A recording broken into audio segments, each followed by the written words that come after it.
একটা দুর্ঘটনা, একটা মৃত্যু, আর তারপর শুরু হয়ে গেল বিচার। কিন্তু এই বিচার আদালতে নয়, চলছে সোশ্যাল মিডিয়ায়।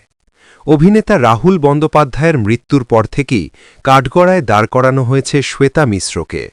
প্রশ্ন একটাই, কেন বেঁচে ফিরল? এই প্রশ্নের মধ্যেই লুকিয়ে আছে নিষ্ঠুরতা, কারণ এখানে সহানুভূতির জায়গা নেই, আছে শুধু সন্দেহ। এই পরিস্থিতিতে শ্বেতার পাশে দাঁড়ালেন অনিন্দিতা রায়চৌধুরী।